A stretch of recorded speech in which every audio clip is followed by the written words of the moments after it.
I will be introducing our guest speaker. Mr. Mark Baum is the president and senior faculty founder of the nonprofit organization Crest Institute of Science. It's an innovative chemistry and biology research and education center in Monrovia, California.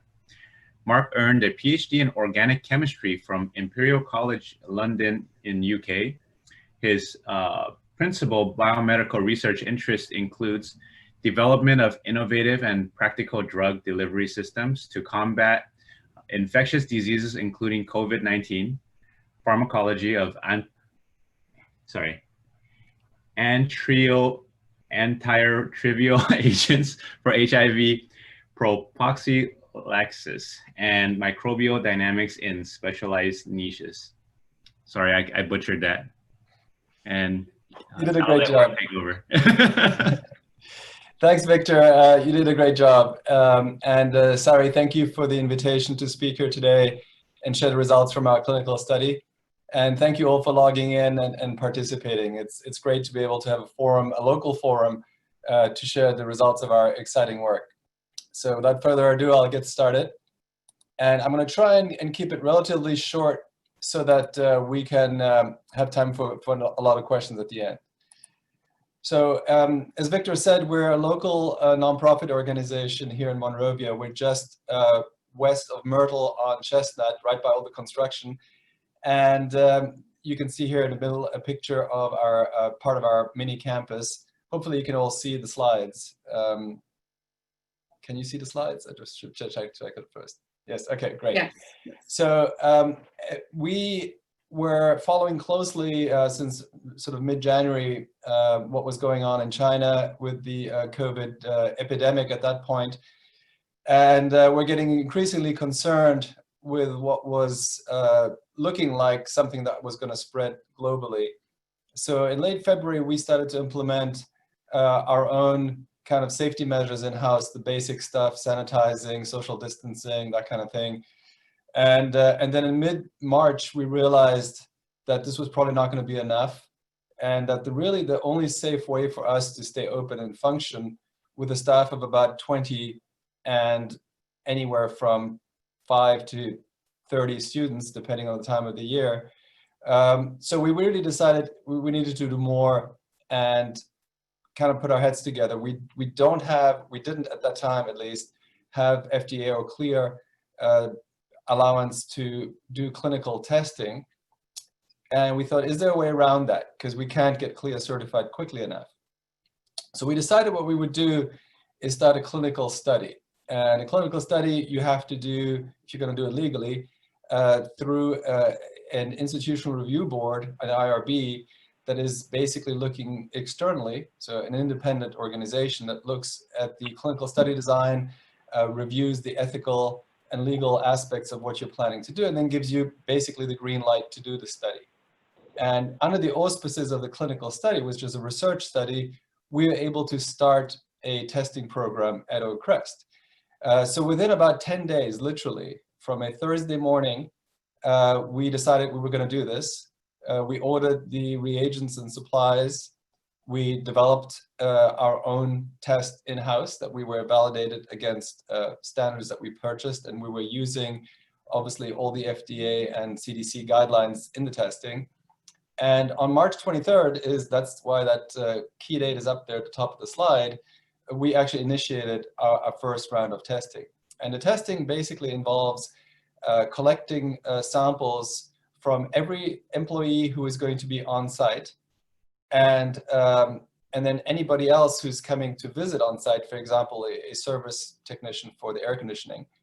And then within about 4 hours, we have the test results. And at that point, we know that anybody who's negative is safe to be on the premises, and anybody who's positive would have to be sent home for self-quarantine. I'm delighted to say that everybody at Crest decided to participate in the study. It was voluntary, you didn't have to, and there would be no financial implications if you don't participate, you just would work from home. So that is really how it all began in March. And here are a couple of pictures showing you typically what we do. Here is a person, happens to be me in this case, collecting samples. We have a kind of a cool system where everybody it was cool back then, at least. We were kind of pioneers in that sense. Everybody stays in their cars and collect samples in their cars with the windows up, so that there's virtually no exposure to the person collecting the samples, and it's logistically easy to do. And then I would bring the samples back to a second person who would be back here, and the samples get put on ice and stored until we finish collecting. We usually start at 8:30 in the morning, and we're done by 9:15, at which point these 4 individuals here get moving, and they're the team that actually processes the samples. And 2 of them are actually doing the bench work, 2 of them are overseeing it for quality control, as this is a clinical study. And I'm going to show you a quick little video here of kind of how that looks from the inside of the hood. It's kind of a cool view, just to give you an idea logistically and sort of dexterity-wise what's going on. So this particular researcher right now is actually extracting RNA from swab samples. You can actually see the cutoff swabs here from the individual samples. And she will basically be adding a solution to the swabs, vortexing them, and then removing the solution that will extract the DNA, the RNA from the samples. And then I will tell you a bit more about that in a minute. So this is kind of just a cool little visual for you to see how we do what we do. So basically, the data I'm going to be showing you today are collected from that mid-March start date until the corresponding date in June, so 3 months worth of sampling, where we enrolled 54 participants and collected over 1,000 specimens that we analyzed. So here are the demographics of the people that we enrolled. One of the big benefits of this study is that it's not only for the employees of the Institute, it's also household members are eligible to participate too. So for example, in my case, I have an 80-year-old mother with COPD who happens to be living on the same premises with my wife and me. And it was wonderful that we were able to also test her and test my wife to make sure that we're protecting my mother, who's vulnerable, obviously, to COVID-19. This was the case for other members of the Crest family, and several are, for example, frontline workers, and we were able to get them tested regularly as well. So 3 times a week is what we've been testing, and Mondays, Wednesdays, and Fridays, and everybody gets tested every time. So it's a pretty intensive study. So here are the demographics: 27 employees, 27 household members. The median age was 39 and 40. Good representation of females. Nearly half of the participants were female. And from an ethnicity perspective, it basically is reflective of Monrovia. We have a nice participation of Hispanic individuals, and then non-Hispanic, whites, and Asians. So I'm just going to try and get over here. So what is really the test all about? I mean, you've all heard about testing in the news. It's been discussed widely, and there's a lot of tests out there, and certainly not all tests are created equal. We're using pretty much the gold standard PCR test that you might have heard about, or RNA test. So the virus is an RNA virus. So what we would be isolating from the virus is RNA, which is a single strand of nucleic acids. DNA is a double helix that I'm sure you've heard about, which is shown here in blue.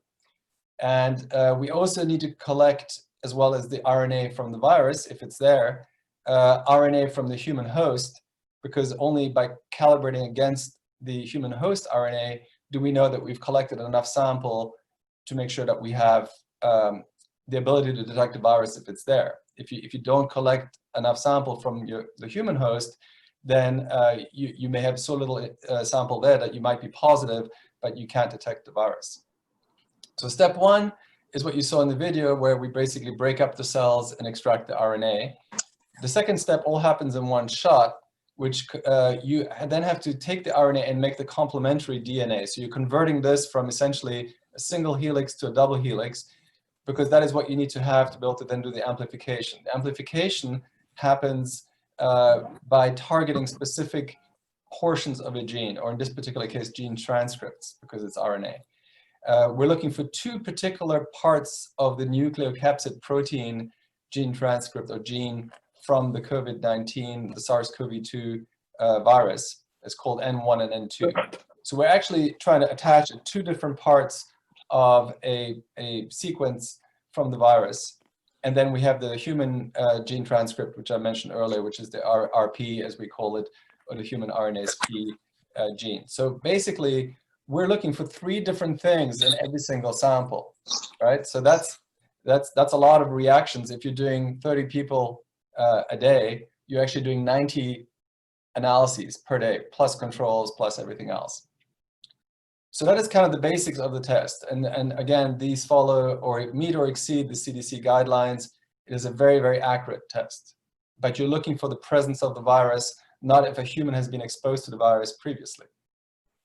So what happens next? Well, we get the test results. As I said, it takes us about 4 hours to go from the sampling in the morning to getting the results in the early afternoon.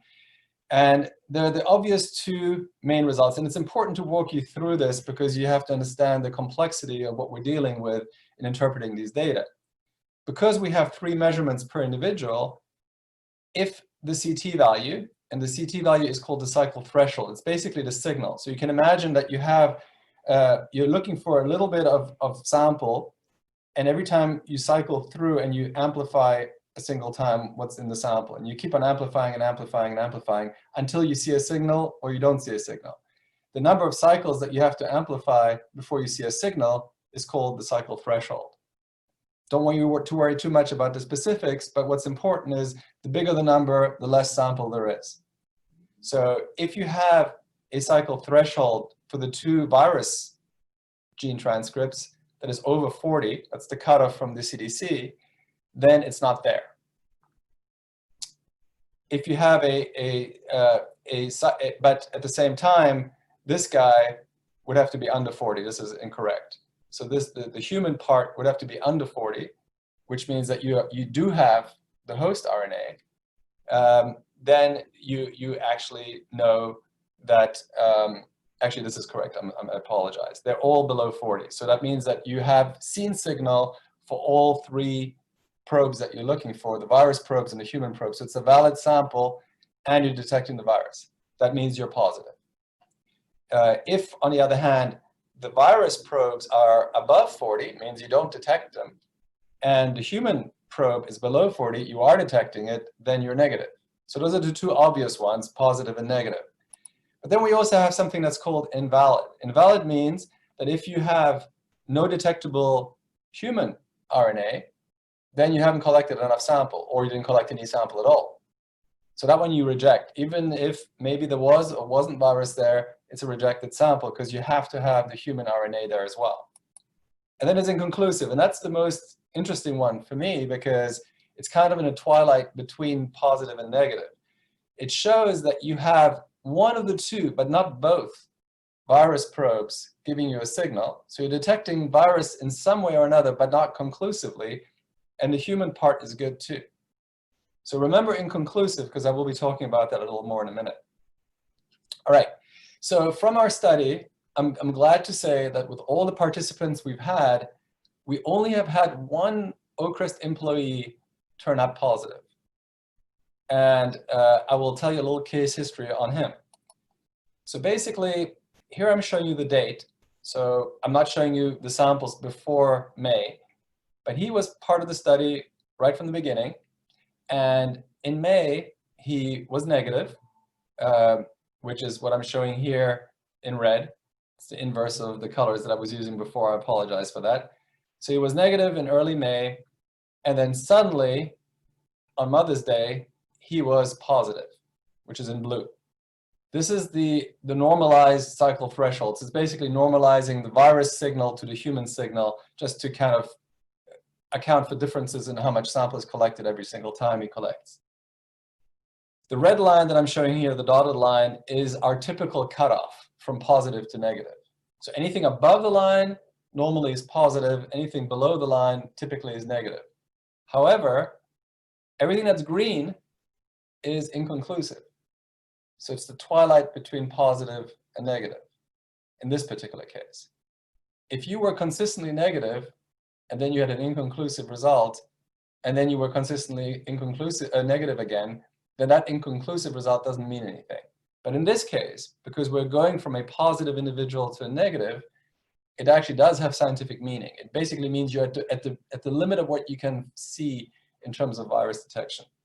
So he was positive, and we thought that at this point here, his virus count would really significantly expand, and he would be going up through the roof here. But much to our surprise, it tailed off, and he was inconclusive for a while, even a negative, and then he went back to being positive, then he went inconclusive again, and then finally became negative, and he's been negative ever since. This gentleman was completely asymptomatic and had very low viral titers. And as far as I know, this is the only reported case with all the COVID studies that are going on of an asymptomatic individual who had very, very low viral titer. But what's even more remarkable is the immune response that he mustered to the virus. So we're also collecting blood, and we're measuring antibodies in the blood in collaboration with our colleagues at UCLA, who developed a really, really good antibody test. We're looking for 3 different antibodies. One antibody that is typically present early during infection, one antibody that's more associated with immune memory, and one antibody that's associated with mucosal surfaces, sort of like the inside of your nose, for example. Well, it turns out that this gentleman was negative consistently. We've taken multiple blood samples for the 2 main antibodies that you would expect in response to COVID. But he was positive for what's called IgA, which is the antibodies associated with mucosal surfaces, and the concentrations are very low, and as you can see, they disappeared very, very quickly, had a very short half-life. So that's an interesting result. What does it really mean? I would say that the bottom line is that this person did not really mount an immune response to the virus because his infection was so low, but he was infected, and he was infected for about 2 weeks. Now onto another subject, subject 39. She enrolled in our study right at the beginning. You can see here, this is very early on in our study. She actually was clinically positive. She's a household member and was clinically positive, had all the symptoms of COVID, relatively mild overall, didn't need to be hospitalized, but had the fever and so forth. And she was clinically tested, was positive, and then when she was asymptomatic and after she quarantined, she joined our study. So she did not become positive as a result of contact at Crest, nor did she get in contact with anybody at Crest while she was positive. So she was positive for a long time here, but again, low viral titers, not a lot of virus. This is the recovery stage.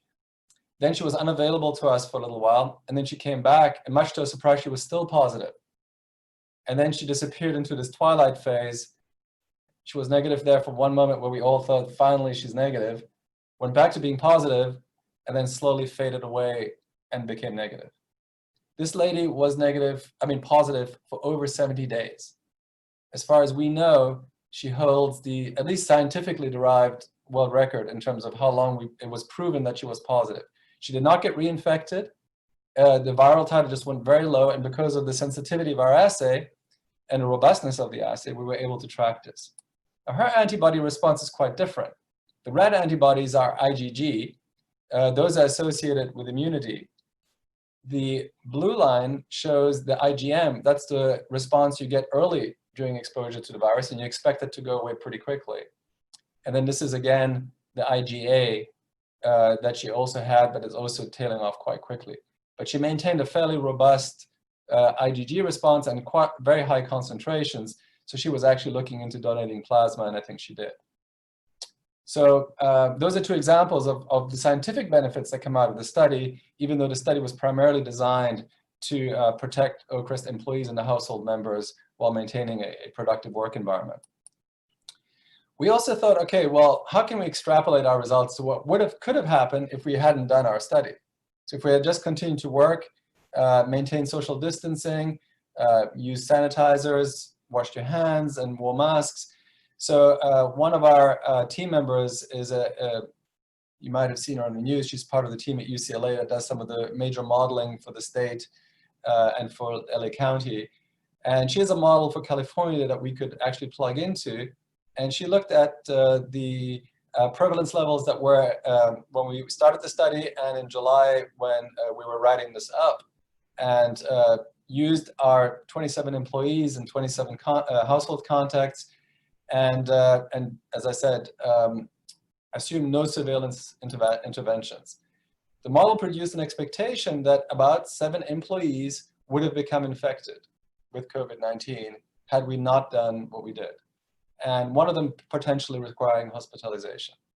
So you can say that from a theoretical simulated basis, you can't do that experiment, but you can simulate it. We would have actually had a much worse outcome had we not done our study, which is ongoing as I'm talking now. So the good news is we've published these results. They're available freely online. This is the link. I also can send it out, and you guys feel free to download the paper and check it out. And this is the part where I thank my collaborators. Manjula is the study coordinator, so he's the one who kind of keeps everything going. Jess, JC, Sophia, and Simon, the 4 individuals that you saw in bunny suits earlier, they're the ones who are doing all the bench work to analyze the samples, and are doing an unbelievable job. Javier and Otto are the 2 researchers at UCLA who developed and carried out the antibody testing for us.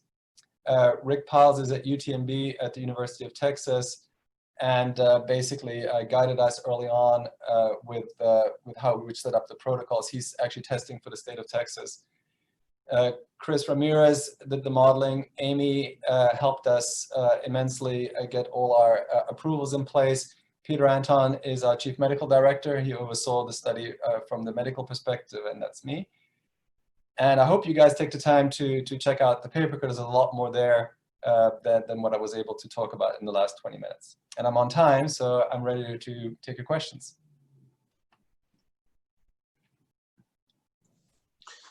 I have a question. Would you be willing to do testing for Minervia businesses? I've been asked that question quite a few times. So willing, absolutely. The tests are not cheap to do. You've heard, I'm sure, about different numbers, how much they cost. The reagent costs alone are non-trivial.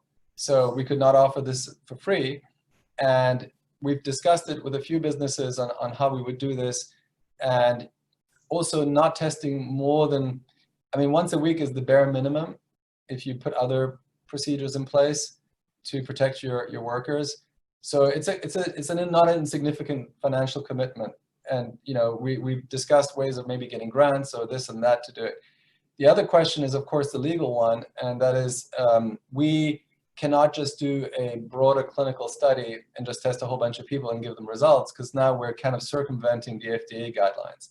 This was okay for a closed study like ours, but expanding it to others and just providing them with results, it then becomes essentially FDA testing. Now, we have applied for our CLIA license, and we should be getting it in the not too distant future.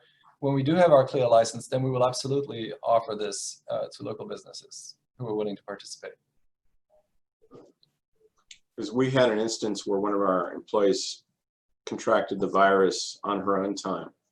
And she, when her symptoms started to clear up, she had a heck of a time getting a test that showed she was negative now, because she still had she had asthma, so she had some mucus issues. And her doctor said, until you're symptom free, I can't authorize a test. I'm like, she's had asthma for 30 years. So she finally went to an urgent care clinic someplace. But getting testing has been a real challenge, which is surprising. That's the traditional public health response to an epidemic, is you do extensive testing, and yet that's not taking place here. Yeah, don't get me started. I'll buy you a drink.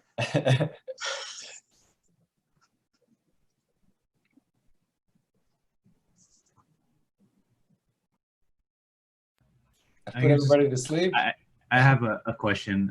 It's more, I guess, from a small business perspective in terms of bringing people back.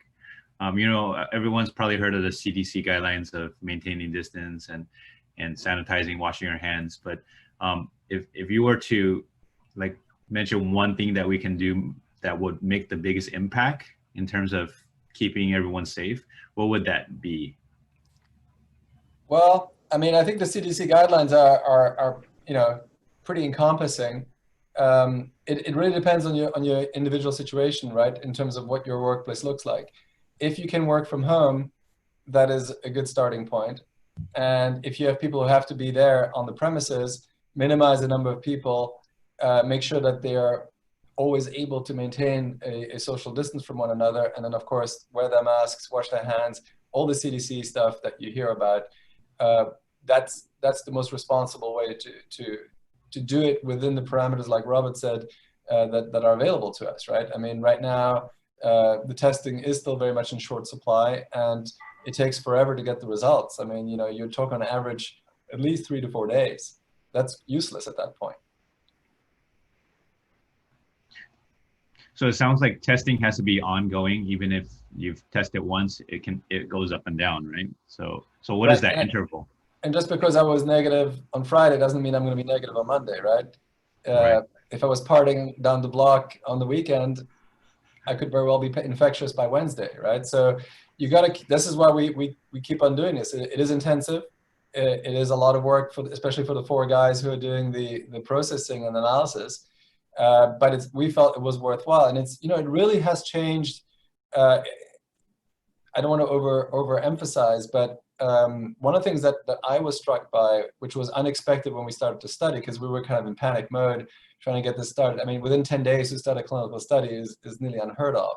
So we were really all hands on deck to get started with this and to reassure ourselves that we were operating in a responsible way. But the psychological impact of this was also not to be underestimated. You know, we can operate normally at work. We have a closed, essentially, bubble. Our building, nobody can come into our building who's not tested. So we even had a little encounter with the fire department the other day, because they wanted to come to do the annual inspection. And we said, well, yeah, we can test you. And then you can come in to do the testing.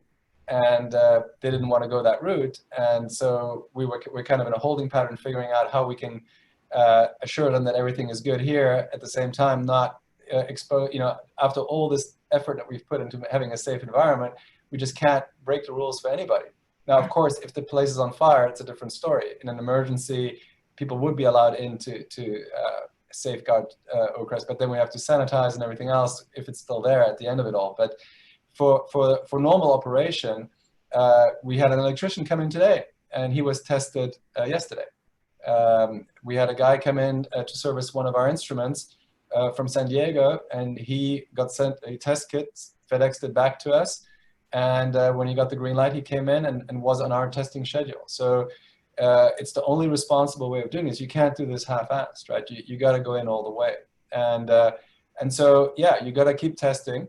I think that 3 times a week is maybe right now not needed, since our prevalence rates are starting to come down a little bit in Southern California, LA County, especially Monrovia.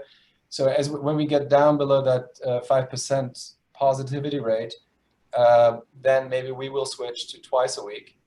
And I think that's probably the minimum that we would be comfortable doing.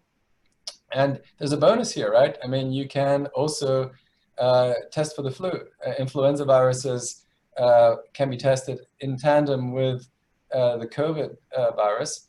And now if you're starting to feel down in the wintertime, we can tell you if you have the flu or COVID or both. So. Yeah, Victor, one of the points that Mark is trying to make is you can't mandate that your staff get tested, because your mandate is not a sufficient enough reason for the testing agencies to make room for those people in their test program. They will not test somebody unless there's what they consider to be a compelling reason. I believe Nancy Bond has a question. Thank you. Thank you, Mark. This is really, really interesting and really good information. I would like to have your opinion on traveling in an airplane, taking all the precautions. Obviously, I'm planning to take, I haven't wanted to, but I have a ticket on Southwest, and they're leaving the center seat open, and I've got my masks and my cleaning products, and they've really talked about how they turn the air over, you know, all that stuff. What's your real opinion about that, taking that chance, one way there and one way back in a week? Do I need to stay home after I get home and wait a week and then try to get a test? Yeah, I think that's a good idea. I mean, I think that, you know, I don't have to tell you this, you already know this, you are taking a chance, right? You're taking a risk, and you have to weigh whether or not that risk is worth it for you. Certainly, if they assure you that the center aisles are being kept clear, which for a while was kind of up in the air, and it's kind of gone back and forth. And I would say, it's not pleasant, especially when nobody likes to be traveling these days. But make sure that if somebody's not wearing their mask, that you self-police, which is hard to do, right? I mean, we all see people in the supermarkets pulling the mask down when they're inside and things like that. But they're potentially putting you at risk. So tell them, the flight attendants, that the person needs to be wearing a mask. As long as everybody wears their masks and you do what you just said, then your exposure is going to be limited, if not, but it's not going to be zero. They are doing a fairly good job of recirculating the air. They are using HEPA filters, which don't remove viruses entirely, but it's better than nothing. And I believe they've put in, at least some airlines, UV irradiation as well, which will help a little bit. And by recirculating, you're constantly cleaning the air. So I'm not sure how I don't think that the studies are there to show that it's how effective that really is. But if everybody's wearing a mask, the emitters are not emitting the virus into the public areas, right? So that's the important thing. But hopefully it's a short flight. Well, there's 3 little grandchildren that haven't seen their Gigi for a long time, and so I have to go see them. But thank you. That's good to know. I know it's a risk, but it's like, when is it worth taking the risk? Well, that is the key question that we all are grappling with, because we all hope that this will be over at some point in the not too distant future. But I'm sorry to be Debbie Downer here, but from a scientific perspective, I don't see this being over anytime soon. Even if we do have a vaccine, and even if the vaccine is safe, and even if it can be produced in high enough quantities, I don't see us, unless we all really get our act together and implement the guidelines that are there, because they do work, then I don't see this going to the point that is significantly different than what we're doing now for at least a year or more. Okay. Thank you. A question I have was just on the reliability of these tests. The protocols that we operate under is if someone tests positive at our operation, then we're required to do the contact testing or contact tracing and figure out who was within 6 feet of them for more than 10 minutes within the 72 hours before symptoms showed up. And sometimes they're testing positive with no symptoms, so that gets a little problematic. But if all of those contact traced people test negative, we still require them to stay out for 14 days from their exposure. And my sense of it is because they really don't trust the negative result. They take the positive result as an absolute, and the negative result is it doesn't really make any difference except for to spread the contact tracing through more positives. You seem to be assuming that you're at a very high level of accuracy. Is the general tests that are, like Bob said, are really hard to get right now, less accurate? These are great questions, and I could go on for hours, but I don't have hours. So I'll try to be brief. First of all, your question about the accuracy. The accuracy is very much dependent on the type of test, and not all of them are the same. So even if you take a PCR test, there are different platforms. There's the rapid test that I'm sure you've heard about that gives results within an hour. There are these more sort of lab-based, more rigorous tests like the ones that we run with the instruments that we run. And then it also depends on the quality of the sample that you collect, how you collect the sample, how long it's stored before it's analyzed, and quite frankly, the rigor of the team that is doing the analysis. Our guys are exceptional. We do research, so we're at a very high standard in terms of our lab practices. Because we've been sampling the same employees over and over and over and over again for now 5 months, we can do probability analyses on what is the probability of us having had a false positive or false negative. Because if you have a false positive, or if you have a false negative, in other words, the person is positive, but you measure a negative result, unless they're asymptomatic, you'll find out eventually, right? But if you have a false positive where somebody is negative, but measures positive, then you don't know. Is that person asymptomatic or not? So that it's hard to know what your accuracy is, because by default, the test results are confounding. So you can do a mathematical analysis if you're doing multiple testing on the same person. What is the probability that this person has a false positive or false negative? And we've done that, and the probability is pretty much infinitesimally small that would have happened in our study. So we can say with pretty high confidence that our test results are over 99% accurate in terms of a false positive or a false negative. We do get the odd invalids, but then we know it's not an error. We resample and retest. Now, to answer your question about the other guys, I think that the main reason that those protocols are in place is not because they don't trust the negative. It's because of what we discussed before. It takes, on average, between 2 to 3 days up to maybe 2 weeks for any significant viral replication to happen. In other words, for you to be infectious. So if you were exposed to a person yesterday and test tomorrow or 2 days from now, then your test result may be negative, but you still potentially would become positive maybe 2, 3, 4, 5, 6, 7 days later. So it's retesting that's critical. Again, there's no way around the longitudinal aspect of this. So for example, coming back to what you were saying in terms of contact tracing, the theoretically correct way of doing this is somebody who's been exposed to someone who's positive can come back to work, but they need to test every day. And the moment you start detecting the virus, you send them home. If you don't detect the virus, then they're safe. That is exactly why we're doing what we're doing, because we don't have to quarantine. If we had a person who was positive in the workplace, we don't even need to do contact tracing. We just keep testing our guys. We probably would increase the frequency of testing. Maybe it's not even needed, because we do test that frequently, that it is unlikely that you go from 0 to highly infectious in 2 days. So longitudinal testing is the only way to do this right. And without that being available, like you said, you have to kind of assume that somebody who is negative today but was exposed to this person might develop the virus and come back positive after the test. And if they're not being retested, then the only way you can be safe is by having them home for a couple of weeks. I have a quick question, and I think this is brought up during some of our meetings as well. I have a 3- and 4-year-old I've been dragging them to the office with me. No, everyone else is working remote. I've been dragging them here for about half a year now, and they need exposure to other kids. They need someone to they play all day. They don't have time. I don't have a lot of time to be giving them curriculums. I try to give them worksheets here and there. My wife and I swap around.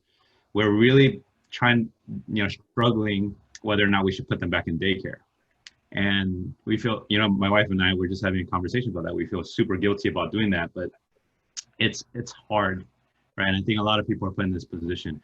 What is your opinion on that?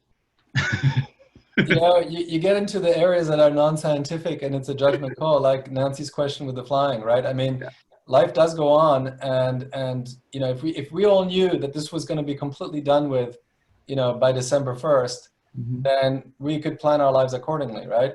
But given the fact that you can't just be on hold indefinitely for God knows how long, right? So you do have to make certain decisions, and you have to make the decisions for your family and your situation. I would not dare to tell you what to do. Unfortunately, there is a solution to all of this stuff, right? And that is what we've done. It's the testing. It all comes back to the testing. The testing is the key here, because you're able to scientifically know when it's safe and when it's not. And all the assumptions that we're having, this is a novel virus. You've heard so many stories that turn out not to be true, not because the scientists don't know what they're doing, but because it takes us a while to figure this stuff out with the new virus. And initially kids weren't getting it, which I never believed, and now they are. And so you have all these different things that are floating around. So try to implement the best safety practices that you can. If your child is in contact with other children, you have to assume that it is possible that you contracted the virus, and then keep you and your wife isolated as much as possible from vulnerable individuals, because you might be asymptomatic spreaders, right? So that's the harsh reality. I wish I could give you something better. there's a potential piece of good news that may be coming. I have not seen a lot of data on this, so I'm not endorsing it, but I just want you guys to be aware of it because that could help a lot, which is like a home kit testing, like a pregnancy test that you can test yourself. And it's an antibody-based test, but what's cool about it, it's not an antibody, you're not looking for the human antibody to the virus, because that's kind of useless when you're testing yourself at home, because you can see if you had a good antibody test to test your antibodies to the virus, the information I showed you earlier, then you would just say, okay, I was exposed at some point, maybe not, right? And then who cares, since if you're negative, it doesn't really affect your life. You most likely don't have immunity. That's something we are learning. So the antibody test that people are working on is to test directly, these are antibodies to the virus itself that you would be testing in a sample that you collect. So for example, a saliva sample or a nasal swab that you collect at home, you put it into a kit, kind of like a pregnancy test, that tells you, are you positive or negative for the virus? And that has a lot of potential because now these will be cheap. You can buy them at Rite Aid, and you can test yourself as often as you want, and you can test your kids, your family members. Now, are these tests going to be perfect? No, but we have a little bit of leeway because the two individuals that I showed you data on, my opinion, most likely they would have been non-infectious because the viral load was very low. It is an infectious virus, but part of the reason it's so infectious is because you typically produce such enormous quantities of virus when you are infectious. Again, the jury's still out on exactly how much do you need to be infectious. It's kind of like how long is a piece of string, right? But basically, if this test were to be sensitive enough to detect virus when you're infectious, who cares about detecting virus when you're not infectious in terms of managing yourself and your family? So that there is a chance that they're talking about them. If they're going to get emergency use by the FDA, I would still do my homework on this stuff, because if they're only 60% effective, then they have limited use, right? Because then you have you're flipping a coin every time you do the test. But if they're over 90% effective in terms of accuracy, then it's something that I would seriously consider. I believe Alfredo has a question.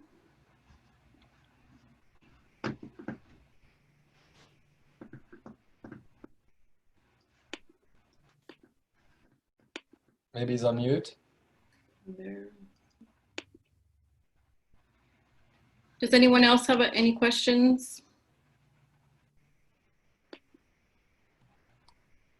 Nancy, I think. You're on mute. Okay. Yeah, I just did. Mark, when would you be willing to come back and give us updates, as I think everybody's concerned about trusting our data, and we're getting so much information, but I feel like you're pretty trustworthy here. You're somebody we know, we can see you, we've met you before. Maybe some milestones are going to happen just so we can keep ourselves updated and informed. I would love to. Yes, I think that is part of our responsibility as a local nonprofit. Oh, that would be so good. You know, it's difficult for us because I know Paul, who's on this, Paul Webster, one of our senior faculty, and Chris Boozer, I think they're both on this session. They're both trying very hard to kind of do community outreach and let it be known what we're doing, and try to say, look, we're always available to talk with you guys, because I know it's confusing for me as a scientist, some of the data that are out there and the conflicting results from different studies, and to be able to go through that and really figure out what can you trust and what can't you trust, I agree, is critically important. And so we're all happy to be a resource for you guys to kind of give you our opinion on what's out there. And it doesn't have to be our own research. It can be on the vaccine technologies that are coming, the therapeutics that are coming, the incidence rates, policies, epidemiology, whatever. You know, we have quite a few people here who are very knowledgeable with infectious diseases. So happy to come back. Thank you very much. Sari, could I just a quick comment? Mark, I want to thank you not only for this, but all of your partnership with the city of Monrovia and all the good things you do in town. And you are a trusted voice. I know you're not involved in the politics of all of this, so it's good to have a local trusted voice to share as much information as you can. Thank you so much. Thanks, Tom.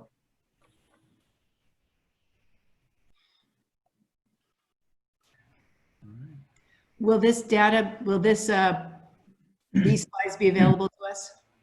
Yes, absolutely. Great. Maybe Sari will send them out.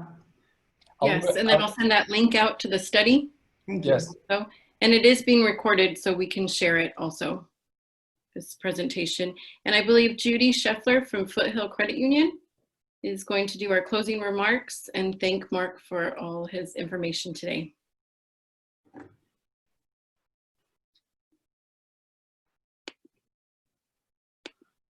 she there? Yep. Nope. There she is. There we go. So I got to hold it down.